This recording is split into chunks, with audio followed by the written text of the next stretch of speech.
ቤርጎ ውስጥ ሆነሽ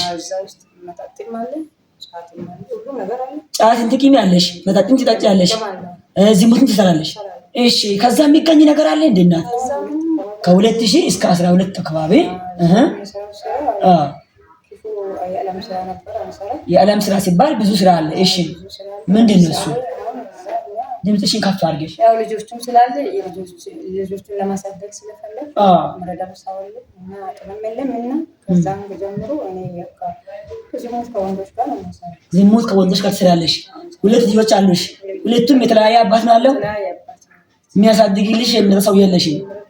እነሱን ለማሳደግ ብለሽ ዝሙት ትሰራለሽ። ዝሙት እሺ እንዴት ነው? ምን አይነት መንገድ ሄደሽ ነው እንደዚህ የምትሆኚ? ለምሳሌ አይ ብር ምናምን ይሰጥሻል? ብር አይሰጠም። ወንዶቹ ያጣብሳል፣ እናድራለን፣ እየቃለን እና ከሌለ እንጠብሳለን። ምንድን ነው ያልሽው? እናጣብሳለን። አይ ማጣብስ አለ ግን በዛ ቆንቃ ነው ስትቀምና ስትጠጪ ብዙ ነገር አለ። ወንዶቹም ኃይል ይሻል።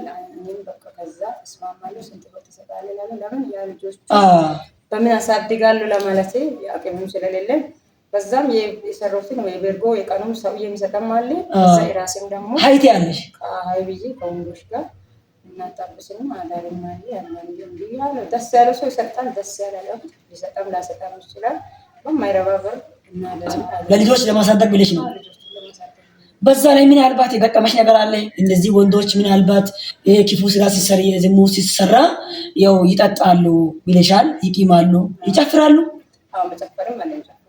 እሺ ሺሻም ታዲሳላችሁ? እሺ አለም ሲሆን ምንም ነገር አይሰማም።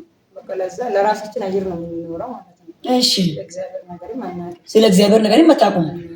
እሺ በዛ ሰዓት ምን ያልባት የሚመቱ ሰዎች ነው ተጋጥመው ያቁሻል? ማፈናከት አለ። ምን አደረግሽ ብሎ ነው የሚፈናከተው? በቃ አሁን ለምሳሌ ዝሙት ሰርቶ ነው የሚፈናከተው። ዝሙት ስንሰራ ባዶ ብርልም አትስጭ ብርልም ባዶ ይችላል እና ጉዳት ላይ ለመጣል የሚፈልጋል እና ያለ ብሩ ማታሳደው ያለ ብሩ ይላል። በዛ ብር እንዴት አልሰጠም? እኔ ልጆችን በመላሳደግ አንተ ተጋባሰጣም ለምን ታሰጠ ለምን ታሰጠ ብለን እንፈናከቱ። ብር ሳይከፍልም በነፃ ምናምን የሆነ የሚከፈላችሁ ነገር አለ ማለት ነው። ከዛ ምንም ሳይከፈል በነፃ የሆነ ነገር አድርጎ በቃ ጎርቶሽ ስለሚሄድ በድንጋት ይፈነክቻለሽ። እሺ ከዛ ሁሉ እንደዚህ የሆነን ምንም ተሳልፈ ነበር። እሺ እግዚአብሔር ይመስገን። በቃ እኔ ብዙ ቤተሰቦችም ያዘን ነበር። እነሱ ዱርዬነት ትቀማለች ትጠጣለች እያሉ ብዙ አይነት አመጣ። ቤተሰብም አይቀርብሽም፣ የሚሰሪም ዝሙት ነው። በዛ ላይም ደግሞ ጫትም ትቂም ያለሽ፣ ትጨፍሪ ያለሽ፣ ሺሻም ታጨሽ ያለሽ።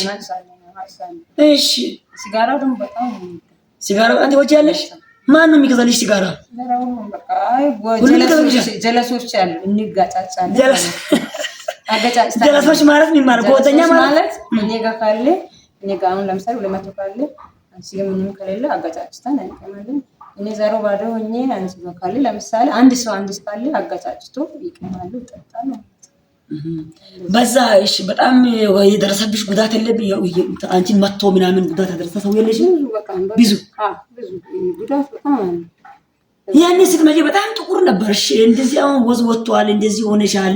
ወደዚህ የፈውስ ደጅ ዓለም አቀፍ ቤተክርስቲያን ለማምጣት ምክንያት ማን ነበር ታውቂያለሽ? በዛን ሰዓት አንድ አለች አንግቢ ውስጥ ማለት እግዚአብሔር ይባርካትና ወደዚህ ያመጣችሽ ማን አለ ብላ ያመጣች? እዚህ የፈውስ ደጅ ዓለም አቀፍ ቤተክርስቲያን አካባቢ አንቺ እኮ አሁን እንደሚያሳብድሽ ሰይጣን ነው እና ማይረባ ነገር ነው። አንቺ ምሳሌ አለ ግራን ላይ የምታገለግል ነብይ ታጎል የምትባል አለች። እኔ ልውሰድ አለች። ቦታውን አላውቅም። እቺስ ደግሞ እጂም ትቻለው እጂ መላከም እኔ አለድም አለ።